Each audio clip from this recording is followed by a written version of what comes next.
कैलास राणा शिवचंद्र मोळी फणेंद्र माथा मुगुटी झळाळी कारुण्य सिंधू बहुदुःखहारी तुझवीन शंभो मज कोण तारी. ओम नम शिवाय. ओम नम शिवाय. हर हर महादेव. सर्वांना महाशिवरात्रीच्या मनपूर्वक शुभेच्छा. या मंगल दिनाच्या निमित्तानं भगवान शिवशंकराचा आशीर्वाद तुमच्यावर आणि तुमच्या परिवारावर सदैव राहो. सर्वांचं जीवन नवचैतन्यानं भरभरून जावं, आरोग्य सदृढ राहो, सुख शांती समाधान ऐश्वर्य नांदो हीच प्रार्थना. महाशिवरात्री विशेष शिवतत्वाचं महत्त्व आणि हा भक्तीचा महापर्व. महाशिवरात्री का साजरी केली जाते? महाशिवरात्री हा भगवान शिवशंकर भक्तांसाठी अत्यंत पवित्र व पावन मंगलमय दिवस आहे. या दिवशी शिव आणि पार्वती यांचा विवाह संपन्न झाला असे मानले जाते. तसेच या दिवशी भगवान शिवानं लिंग रूपामध्ये प्रगट होऊन विश्व कल्याणाचं कार्य सुरू केले. महाशिवरात्रीचे आध्यात्मिक महत्त्व.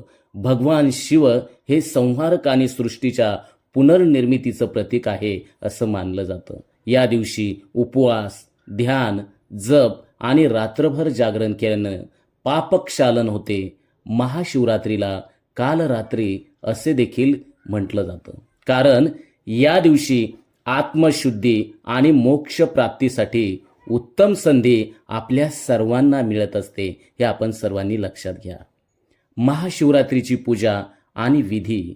महाशिवरात्रीला भगवान शिवांची विशेष पूजा केली जाते. काही महत्त्वाचे विधी देखील असे आहेत.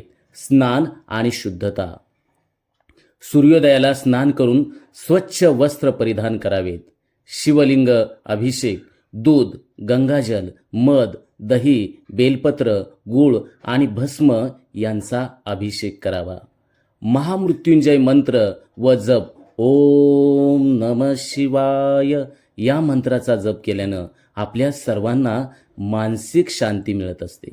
रात्रभर जागरण, शिवमहिम स्तोत्र, शिवतांडव स्तोत्र, रुद्राक्ष पठण केल्यानं आपल्या सर्वांना या दिवशी विशेष पुण्य मिळत असते.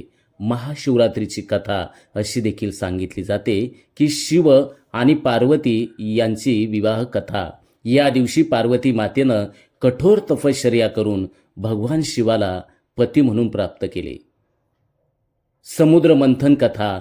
समुद्र मंथनातून निघालेले हलाहल विष भगवान शिवशंकरांनी प्राशन केले आणि नीळकंठ म्हणून प्रसिद्ध झाले. शिवलिंग प्राकट्य कथा. ब्रह्मा आणि विष्णूंमध्ये श्रेष्ठत्वाच्या वादानंतर भगवान शिवानं स्वतःला अनंत तेजस्वी शिवलिंगाच्या रूपानं प्रगट केले. महाशिवरात्रीची विशेषता. 4 वेळा शिवपूजा केल्यानं या दिवशी आपल्या सर्वांच्या मनोकामना पूर्ण होतात. या दिवशी केलेला उपवास विशेष फलदायी असतो. नर्मदेश्वर शिवलिंगाचं पूजन केल्यानं आपल्याला अनंत पुण्य मिळत असते. काशी, त्र्यंबकेश्वर, सोमनाथ आणि भीमाशंकर येथे यात्रा या दिवशी केल्यास आपल्या सर्वांना विशेष लाभ होतो. पुन्हा एकदा सर्व शिवभक्तांना महाशिवरात्रीच्या मंगलमय हार्दिक शुभेच्छा. महादेव आपल्यावर कृपा करो आणि सर्व संकटे दूर करो. हर हर महादेव. ओम नम शिवाय. आमच्या चॅनलवर नवीन असाल तर सबस्क्राईब बटनावर क्लिक करा आणि बेल आयकॉन प्रेस करा.